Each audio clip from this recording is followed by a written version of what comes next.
Hi guys, I'm Davina, And I'm Ishaan, and welcome back to Round the Wall.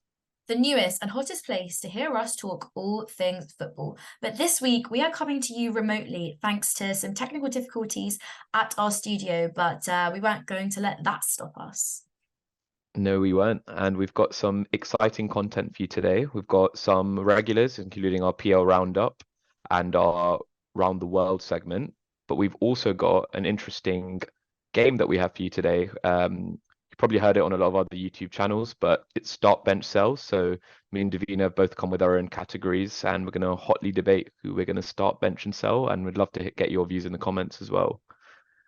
But starting with the weekend's Premier League action, there were a lot of big games on this weekend, including another London derby, Arsenal versus Fulham, which finished 2-2. Mhm. Um, Davina, what were your thoughts on the game? I think it was when I got the notification that Arsenal were 1-0 down, I was running around on the floor laughing because I love to see Arsenal's downfall. But I always expected Arsenal to come back. The problem which I identified, and it's not something that is new because they experienced the same problem against Forest, and that is conceding late on in the last 10 to 15 minutes. Now, that against two teams which Arsenal should comfortably be getting 3 points from, that I think that's a concerning thing to be seeing again in the first three opening fixtures. And yeah, I'm looking forward to seeing Arsenal's defense fall apart in the last 10 to 15 minutes in every game and during this season. What were your thoughts? It's funny you mentioned the last 15 minutes. I actually had which is completely valid. I had a thing on the first minute. So, did you know that Arsenal are the first Premier League side in history to concede in the first minute three times in a calendar year? Yeah, Oh, yeah. So shaky that, beginnings. yeah, so like that, shaky beginnings and shaky endings. I mean, that immediately sets like a poor foundation, right? Because once you go 1-0 down, especially against a team that is probably going to be fighting in the bottom half of the table, it gives them something to fight for, and they're obviously going to set up a bit more. They don't have to chase the game as much. So it immediately makes the game more difficult. So it's definitely something Arsenal need to sort out if they're going to try and be on the front foot in games, trying to get comfortable, and then they don't have to put the pressure on as much. Mhm. I think also I touched on it in the last pod. I think Arsenal's shortcomings here are again, I rate Mikel Arteta as a coach, and he's from that Pep philosophy of like they don't ever tend to stand still. They're always trying to find novel solutions, trying to find new ways to win games because they know the game's constantly evolving. But I just think he's going a bit too far with it again this time. Like he's still persisting with this party at right back. Still, I'm not sure what's going on with Gabriel. He's been benched. Kiwior at left back. Again, party at right back. What happens is Party inverts, plays into the midfield. It's not White, working. it's not working because then White will come from right centre back and overlap, but not overlapping as much as he did last season when he was starting at right back, which isolates Saka. And then you've got Party who in possession again looks good, but in defence they just get caught a bit heavy-handed, and that is why they're conceding early and late. So I think Mikel Arteta needs to find the balance because as soon as they made the subs kind of after the half time, with Nketiah came on for Trossard, so a more natural centre forward. They had Zinchenko came on to Party, so more where we used to Zinchenko coming into midfield on that left side, which is basically what was so successful for them last season, and they Mhm. looked much better then. So I think he needs to stop this tinkering essentially because that's 2 points dropped there, which they really should have won. This is a Fulham side that have lost their best striker. Everyone kind of had them. They were talked about the manager potentially going. So it really should be a game that they're winning. And the nearest competitor is probably going to be City, right? And they've already gone 3 wins out of three. So Mhm. yeah, Yeah, that was my. exactly right. Exactly right. And I think this obsession with trying to fit Party into the starting 11 is just not working. Like you have players which can play in those positions, and you're so right with the tinkering. He's trying to change something that wasn't essentially broken. It's not broken. Don't fix It's not something that's not broken. broken. Exactly. And he's just trying to copy Pep, mate. Like Yeah. I get it. I get it. I get it trying to change things up, and that's a sign of a good manager, but it's clearly not working. And I was having a discussion with a few other friends as well. And essentially, it's sort of like you see Arsenal stagnate usually towards the back end of a season, but it's really important to start a season strong. And the fact that they've dropped points against Forest, against Fulham, two teams which will most likely finish, I'd say, in the bottom 6 of the table, Yeah. it's not a good sign. And yeah, I'm all here for it. Arsenal's downfall, we will be there. And we haven't talked about the elephant in the room, Kai Havertz. I mean, I've seen Arsenal fans all over the timeline kind of complain. What is he trying to do? Like, again, don't try and fix something that's not right. Fair enough, you signed him, embed him into the team in training, all of that, but he's starting ahead of the likes. Well, he's moved. Party now is not starting in midfield, playing at right back. Honestly, Vieira looked better than him when he came on in that like left centre mid role. I'm still not. I don't think anyone can be sure what's going on with this Havertz experiment, really. So it's again this obsession with they bought him and now they're sort of like, we must utilize him. Shouldn't have bought him in the first place. Got absolutely fleeced by Chelsea. Agreed. Another of the big 6 sides played. United at home to Nottingham Forest. Entertaining game. I caught most of that game. United 3-2 win after Forest obviously went up 2-0. What were your thoughts on that one? It was just hilarious because that's I think it was, I also saw a stat that it's the first time United have gone 2 goals down in 4 minutes. And I know that's not a wild stat, but a lot of teams have previously gone 2-0 down in the first like 5-6 minutes. I mean, it's just such a poor start to the season. They're shaky all over the gaff in the first 3 games that we've seen. And yeah, it's United, I'm really worried for you. And your midfield still non-existent. I don't know what to say about them. It just boggles my mind how problematic the beginning of the season has been for them. Yeah, I think there was some things Ten Hag did right, like bringing Martial back into the team and putting Rashford on the left. I mean, we talked about that last week. That's Rashford's best position, and he was there. He won the penalty. I think overall he was probably one of their best players. But again, it just didn't look convincing. This is Nottingham Forest. You're playing at home. You're supposed to be a team that's going to be competing on all 4 fronts. It's just not what you expect to see from a top side. I think Casemiro, good finish, but again, looked a bit shaky, got the run around a little bit.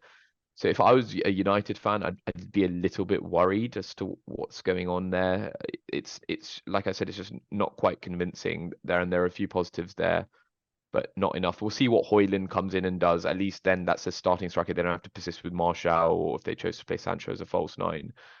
But yeah, Bruno had a good game as well, to be fair. I think it got goal and an assist in that and kind of carried them through it. But again, you should not be needing to come back from 2-0 down against Nottingham Forest. I think you're so right. The winner came from a player that Ten Hag can absolutely rely on to pull United out of hell.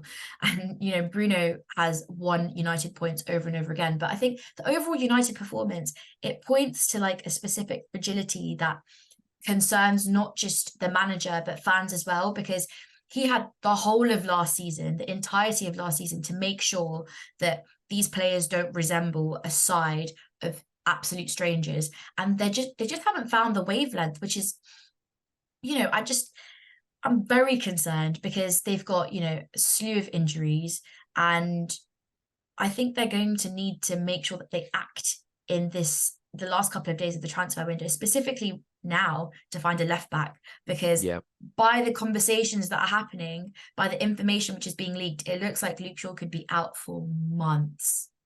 So given the current options, I mean, they could get Reguilon from Tottenham is being looked at. I think who else is being looked at? Someone from Chelsea. Cucurella from Chelsea.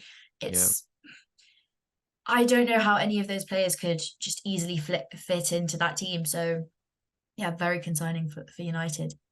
Yeah. But yeah, I guess 6, I mean, they're not going to complain about an end result. I guess they have got 6 points out of 9, and those points being dropped against Tottenham, which are, again, another big side, but it's also about the underlying performances, right? And then the next game, West Ham continue their impressive form. I don't think any of us saw this coming. A 3-1 win against high-flying Brighton. I think the story of the game was, I don't think Brighton played badly at all, to be fair. They were just not clinical enough. They created a lot of chances. But West Ham just stuck to their game plan, kind of soaked the pressure, and then just hit them at the right time. Antonio was very, very good again. Very good. I didn't catch this game, but I obviously saw the highlights and saw the analysis afterwards. And I mean, this building off his performance against Chelsea. He just seems a striker reinvented. I think you mentioned like he's had his own podcast. He's been digging himself up, so he's had to back it up, and he very well has done. Just kind of running the channels, being a nuisance, clinical finishing, and West Ham were top of the table going into Sunday's Yeah, fixtures, which is just for the crazy. 8th day in their history that they were top of the table, which is massive. And they're looking really good. I think also it's a testament to how well they've recruited without Rice, like Yeah, having sold Rice. And one in particular, James Ward-Prowse got the goal, but no one can give any set pieces to West Ham. Like no, if they get a set piece, that's going in, or it's yeah, going to be troublesome and something will come out of it. And yeah, yeah, they've just recruited so well. And again, we touched upon it in a previous podcast about the Ewing theory. Everything, Declan Rice used to get like man of the match consistently, game after mm, game after game, and West Ham have had to figure out how to have a playing style which doesn't involve Declan Rice being up and down the pitch, controlling that and bossing that midfield. So West Ham are playing some great attacking football. So you're so right. Brighton didn't play badly. It's just West Ham had a very good game. yeah. And it's funny you mentioned. I really am buying into this Ewing theory of Mm. yours because I mean I know it's early days, but West Ham are now 3 places above Arsenal on the table, Mm-hmm. and Rice made the move. So yeah, interesting, interesting. Interesting We'll see stuff. where that one goes.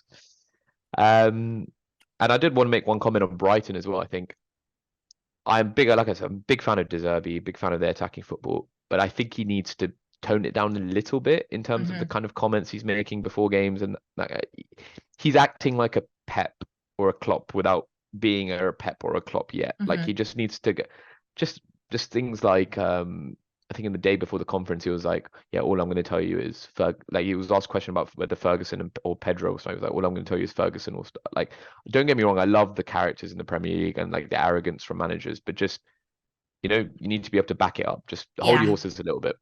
Hold your horses a little bit. Yeah, 100%. I agree. It's sort of like if you can back up your chat, like if you're just all talk, no action, then it's a little bit cringe, I think. Yeah.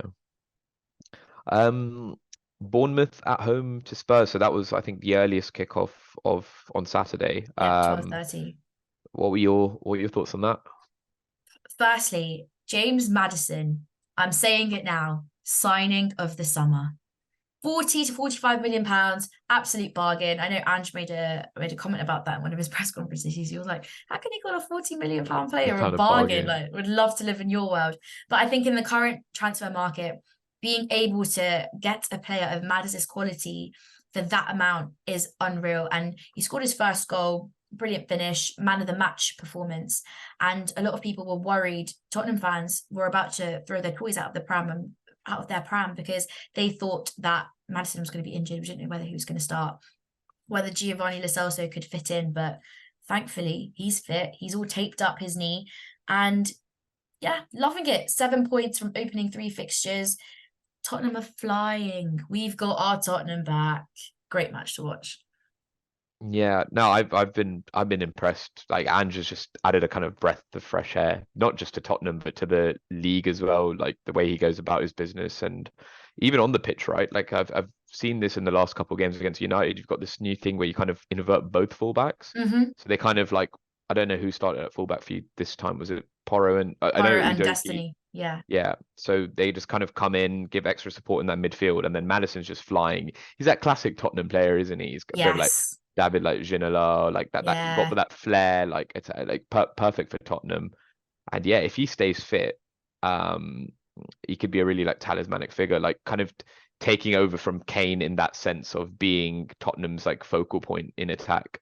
Mm. Um, so Taking I've been over really impressed. taking over the Yeah. big number 10 shirt. So he's got big boots to fill. And it's just going back to Ange, I think it's unreal what having a manager who doesn't think that they're above the club can do. He Mm. has instilled like a proper culture of always attacking, being cohesive. And I think on and off the pitch, the players look like they actually like each other. I mean, at the back end of last season, at the back end of the season before, I don't think I've ever seen this much cohesive energy between the players in a long, long time. So very happy with that. The only again concern that I had on the back of that game is Richarlison. Very, Oh, very, very frustrating game. He missed two clear-cut chances on goal, and it's sort of like I want to give him a chance. He's Brazil's number 9 for a reason.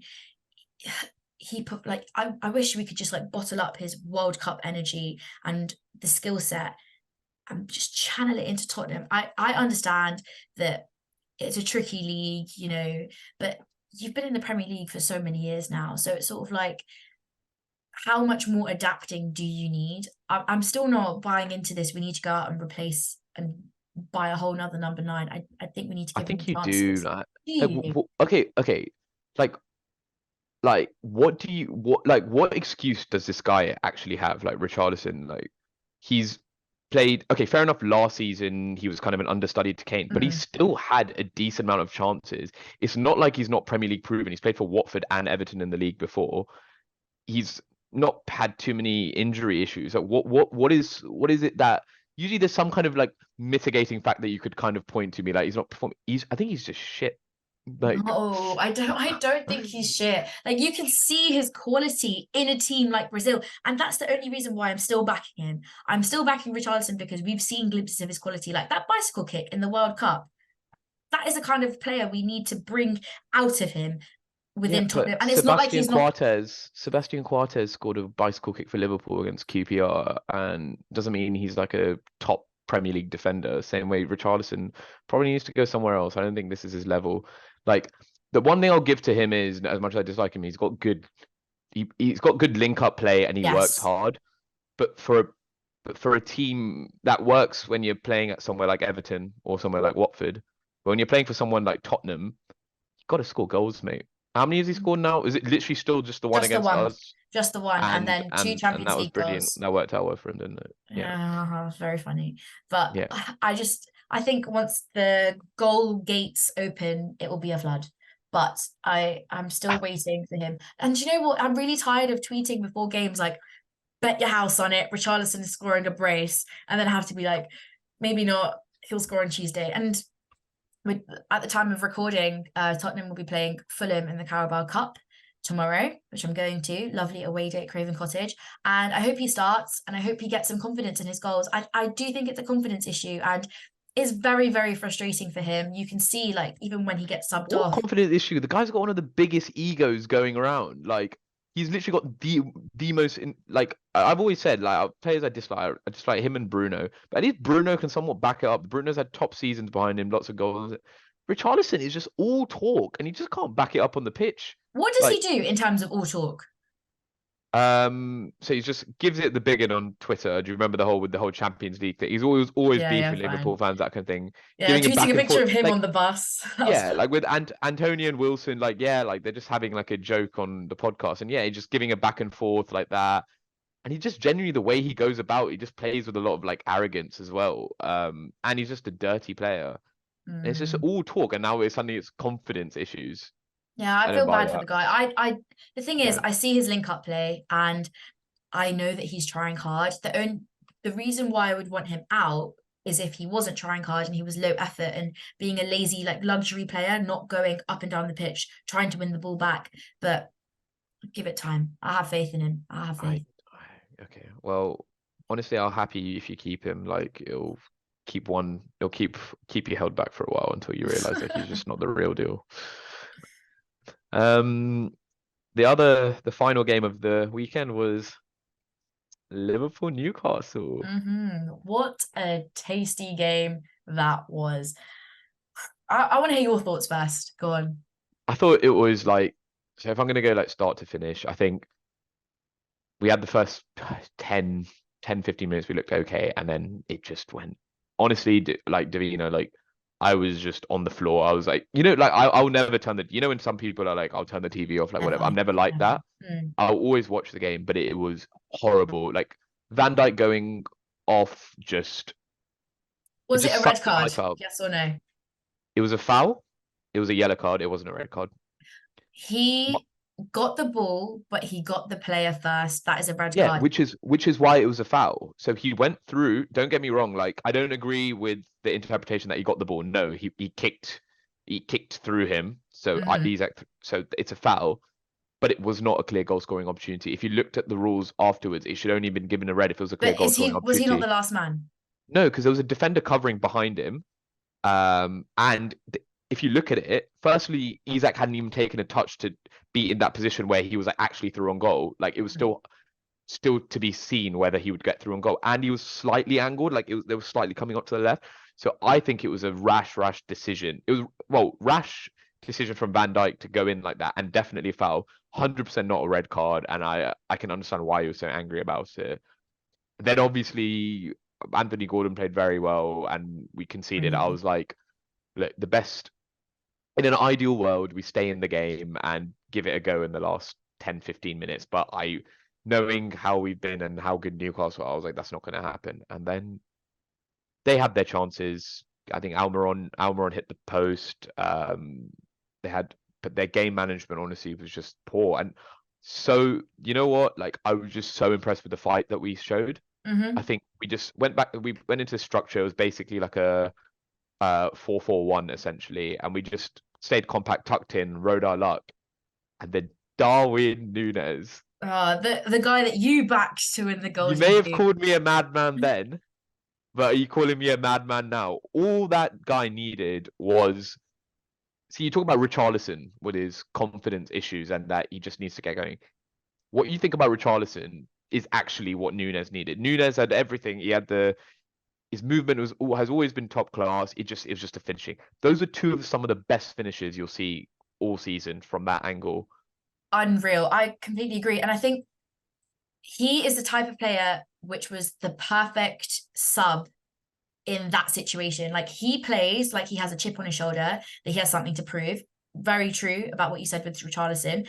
And as he's a striker that's often so wasteful in front of goal. I remember seeing that stat that he missed like 20 clear-cut opportunities in the Premier League last season, and his finishes in that game, they're unbelievable. And a striker normally changes up how he approaches the goal the second time if he's already scored, but he approached it with the same confidence, the same like panache that I'm going to finesse this.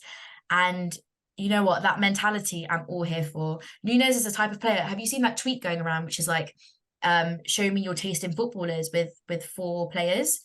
Yeah, Nunez would be one of mine yeah, because I really rate the way that he plays, like his attitude towards the game, and having that energy of like, I need to prove something, and then yeah, actually doing something with that intention.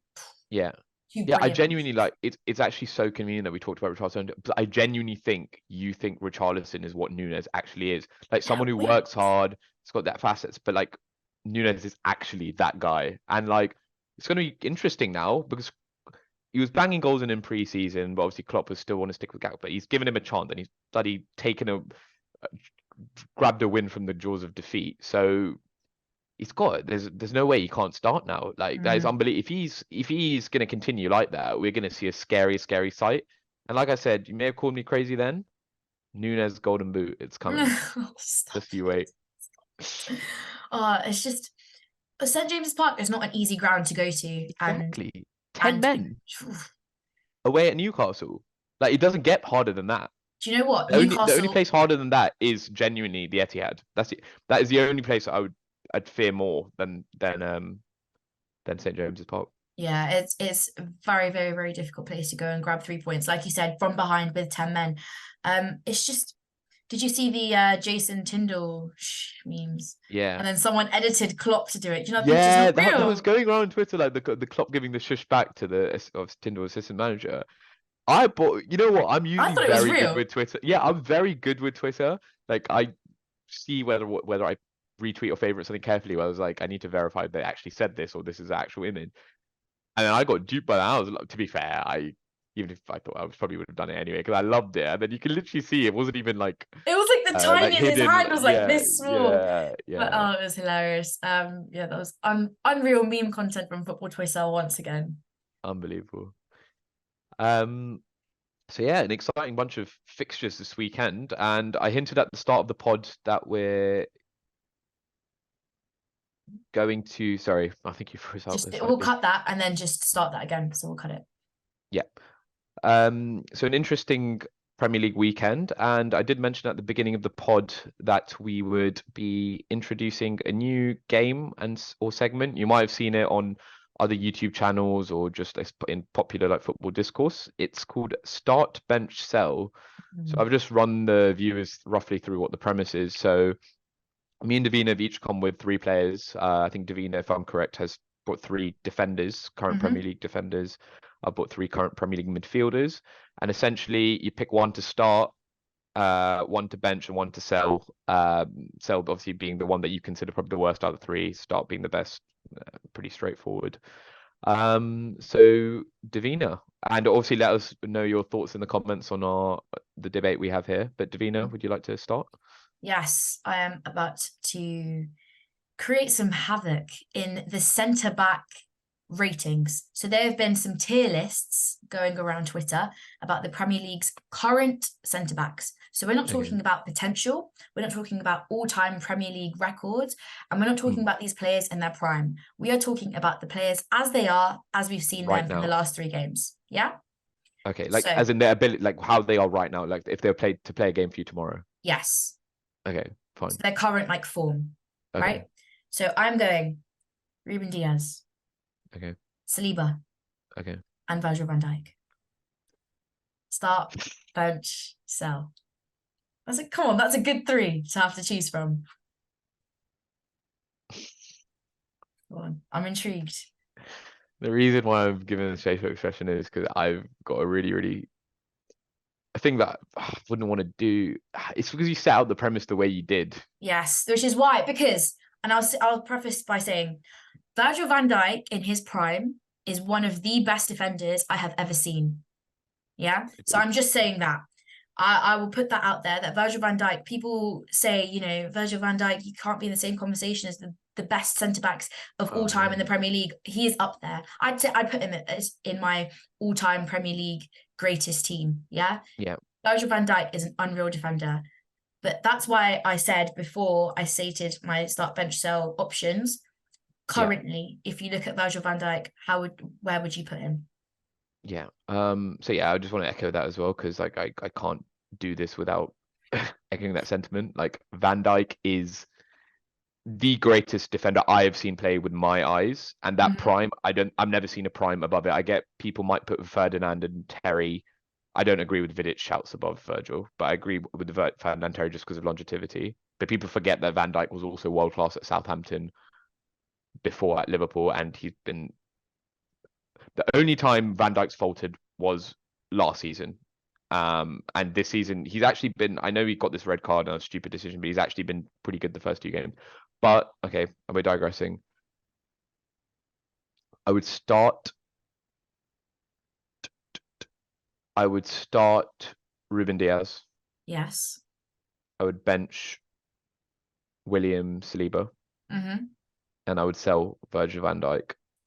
At this current point in time. Just because the current like data set I have is kind of that, like essentially we're going off of, you're saying right now, so as far as back as we can go is probably last season and the first 3 games of this season. I think last season Van Dijk definitely had the worst season out of the 3.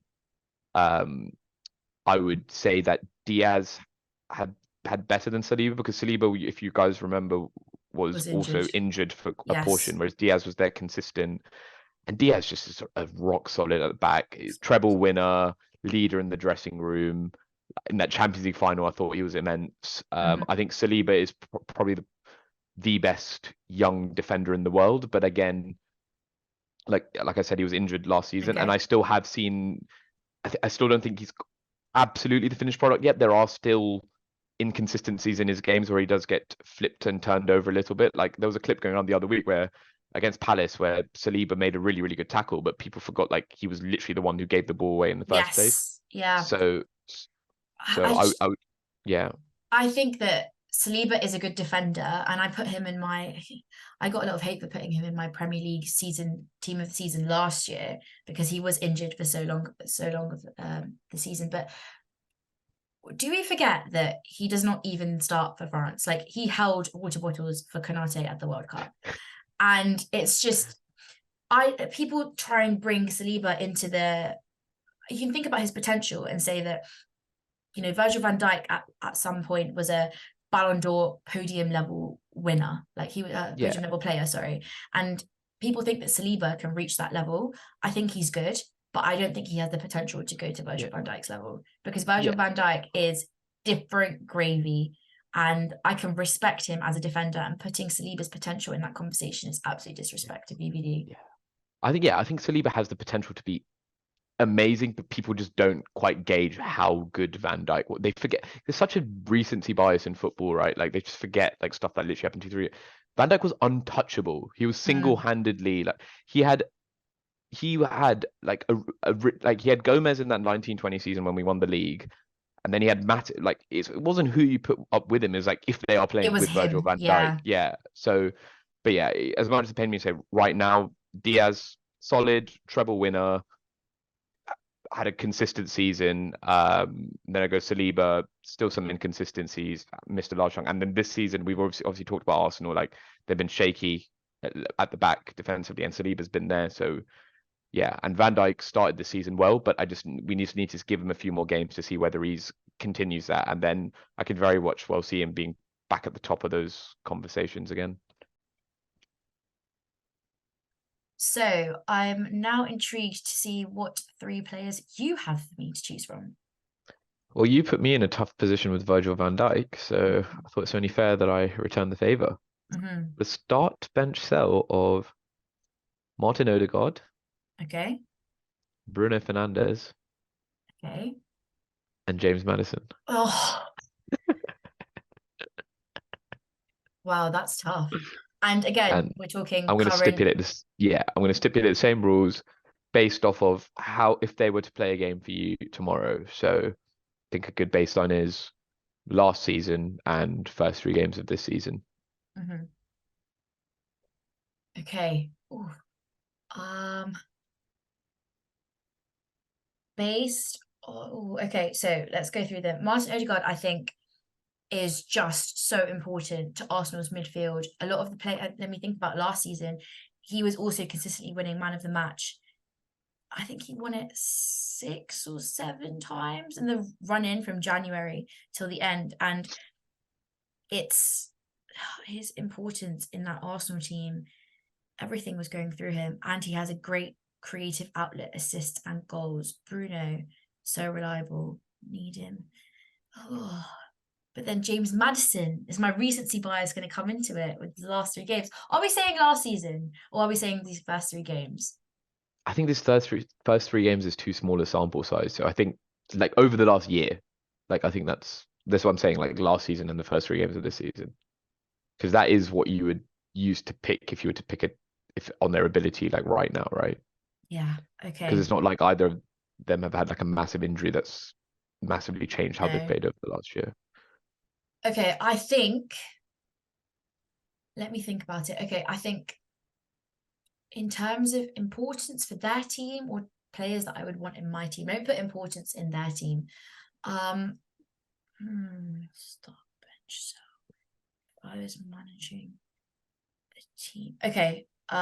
Based on the performance of all three, including last season, I'd start Odegaard, Mm, definitely.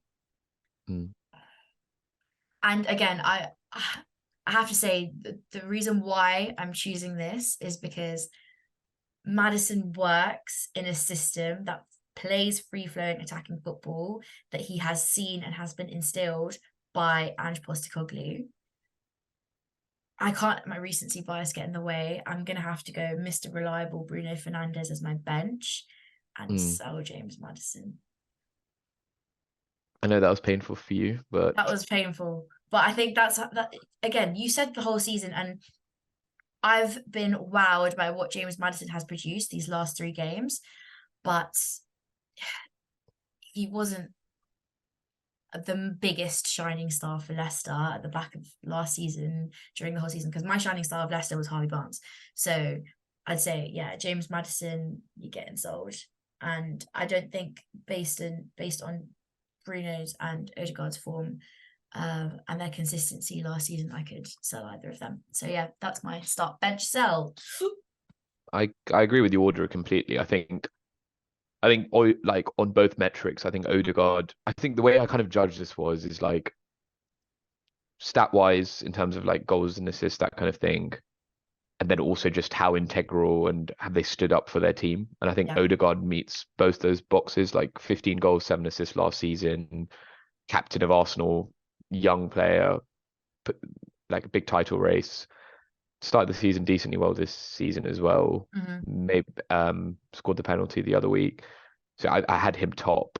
I also had Bruno second because although last season wasn't his best in terms of productivity, like 8 goals, 8 assists, and I have felt that he does tend to lose his head sometimes in big games, like again in that Liverpool like 7-0. Like literally, I just remember the clips of him like Bajcetic like ran around him and he just like threw a hissy fit. So I compared to Odegaard in that sense, I don't think he carries himself as well, but Hmm. I'd still take him over Madison because, like you said, Madison has started the season very well and obviously in his best player, but in that run in last season when they really needed him to avoid relegation, he didn't step as much, even though his stats Hmm. were still good, 10 goals, 9 assists. So I think if Madison is to go up in that list, he needs to do it. And also, it's his first time at a big six club in that Yeah. sense. So he needs to do it a bit longer at Tottenham. And all the signs are promising, right? Vice captain, like he looked like a leader on the pitch even this weekend. So I think more time to be getting to the levels of the other two. That would be Yeah. my I argument. completely agree. Completely agree. Um, so I think those are two juicy ones. We'll definitely keep that as a. So we'll see what the viewers say, but we Enjoyed could that. definitely keep that as a future segment. And then you got to say it last time. I'm going to say it this time. We present Round the Wall meets Round the World. Hmm. Um, so I think there were two big stories, I think, in the world of football. One transfer related, one related on the aftermath of the Women's World Cup. So I think we'll start with the latter. What were your thoughts, just to give viewers a quick premise? So, Rubiales, who is, I think, the president of the Spanish FA, um, in the celebrations and in when they're giving out the medals in the aftermath of the Spanish women's team beating England in the Women's World Cup final, planted a kiss on Hermoso, the Spanish player, which she later came out to say was non-consensual, and it's Hmm. caused a massive storm now where Rubiales is saying he was consensual, she's saying it wasn't, and then all sorts of parties have got involved, including FIFA, the Spanish FA themselves. So, what were your thoughts on that, Davina? I remember watching that live and we were just looked at each other sort of like, what on earth is going on here? That is complete disrespectful behavior. Because is it because they are a women's team? I mean, it's just we were outraged, and it was clear that she was a little bit uncomfortable, and she came out and said that it was non-consensual. So it's chaotic what is happening in the aftermath. And what I really like is that the women national team have basically gone on strike. There is significant action happening, and it's been happening quickly. The Women's World Cup was only, at time of recording, like last week, Yeah, and it's been acting quickly. He's been given a 90-day ban from all football related activity. But the fallout of this situation, there are people who are sort of saying it's not a big deal, and it's just like it might be a cultural thing. It's not a cultural thing because Jenny Hermoso, the player that it happened to, has come out and said that it was non-consensual, and that's what we have to go by. You know, his own mother, Rubiales' mother, has locked herself in a church and is going on a hunger strike because she thinks that there is a witch hunt going on for her son. What were your thoughts on the situation? I thought, yeah, I know I completely agree with everything you said. I think look, no one will ever know what exactly was said between the two, but Hmm. just based off his actions in the game after that, it wasn't just with her. He just seemed quite. I read an athletic article on this. Like he was quite inappropriate with a number of women on the team. Like one of them, he was like carrying up on his shoulder. Like even he like cupped Lucy Bronze's like cheeks. Like Hmm. it was a bit weird, some of the behavior. And then a kiss on the cheek, sorry, a kiss on the lips is just weird in any In any context. given setting, even Yeah, if you let's say he did have a prior relationship with the player, not that he did, but No. it's Even then, it's like, even yeah. then it's so inappropriate. Like, it's a professional environment. Why would that thought even cross your mind? And what I really like is that it's not just women's football that is like gathering around the player and trying to bring attention to this. Men's football is also taking it, and the fact that Spanish FA, he's president of the Royal Spanish Football Federation. So the Spanish FA have come out and specifically said we need something gargantuan to happen, and to show that this type of behavior is not okay whatsoever. And the conversations that are happening, I'm glad that this is sort of in the public eye, it's in mainstream media. And this guy, not just a 90-day ban from football related activity, I just don't think he refused to resign. I think he needs to sort of be forced to, and yeah, forced out of the world of football, because that is completely inappropriate behavior. Yeah, they're saying it's like the Spanish football's kind of like Me Too movement, and yeah, Mm. hopefully he gets the rightful action against him because it's just weird and inappropriate, honestly. Mm-hmm. Um, moving on, perhaps less important given like probably like the life ramifications of it, but or other quite big ramification of my life, I guess, if it does happen. Um, big rumors circulating about Mo Salah potentially going to Saudi Arabia. Mm-hmm. My thoughts on this is like initially when look every like every player is getting linked to Saudi these days, every major player. And I thought initially when those rumors came out, I thought it was just some small publications trying to make a name for themselves in the off chance that something were to happen. But it's just not seeming to go away, and it's got to the Mm. point where even like the big journalists have reported of like considerable Saudi interest, um, including like Ornstein, Romano. Klopp even addressed it in his press conference. So there obviously has been some contact made. Um, firstly, it's a 150 million euro package, of which 100 mil is guaranteed. Who the Mm-hmm. hell do you think you're trying to get? This ain't Richarlison. This ain't Anthony. This ain't some random player. This is one of the best players in world football. And you're trying to. The reason I bring up Anthony is because that 100 mil is how much it cost Man U to bring Yeah. Anthony. You're really putting Salah in the same ballpark. Secondly, so you're not paying the price you should be at. You should be paying a premium on top of the price that he should be valued at, which I'd say is minimum at 150 million pounds starting. You're giving us a week, a week and a half to replace him if it were to go through. So I think it's stupid from all sense. I don't think he'll go. I think Salah's a consummate professional. I think he knows that we want him, and if he were to ever leave, it would be maybe communicated at the end of the season, and it would be done much earlier on than it would be now. So I don't think he's going to go. But I guess we'll see what's going to happen with this in the future, whether it's a road down the line. I think, but he should stay. He's just so good, and I would be like, I would, if Salah were to leave, I would like. There's some transfers that broken my heart, like Torres. Torres is the worst.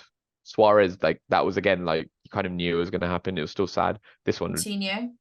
yeah. Coutinho was sad, but then like it quickly went away because just look who we got out of it, Van Mm. Dijk and Alisson. Like we wouldn't have been able to do what we could have done without those two. But yeah, this one would just hurt like no other. But I don't think he'll go.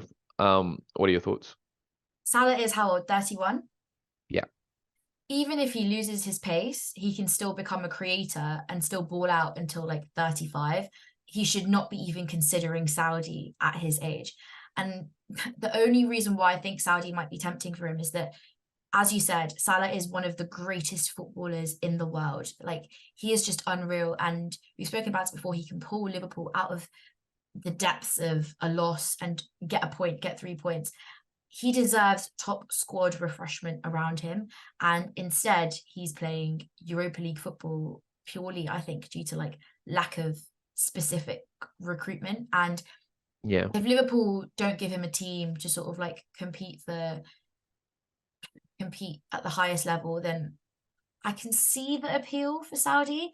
But I think you're right. Like, Liverpool aren't some tiny club; they are a big club, and I've no doubt that you will be in the challenge or in the race for top four at the end of this season, and he will be able to play Champions League football once again. He's, like I said, he's still got many years left in him, but Liverpool sign.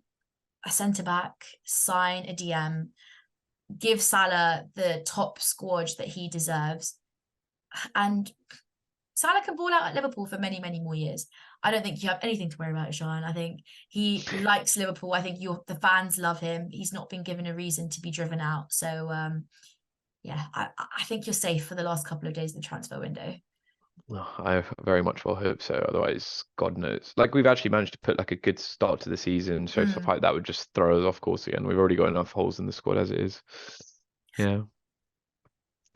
Well, guys, I think that is everything we had for you today. Sorry about the technical difficulties again, but we'll hopefully be back in a studio for next time. And please let us know your thoughts in the comment section. And Davina, if you have Yeah. anything else. Please remember to follow us on all socials. We are at Around the Wall on every platform. We appreciate all the support coming through, and we shall see you next week. Thank you.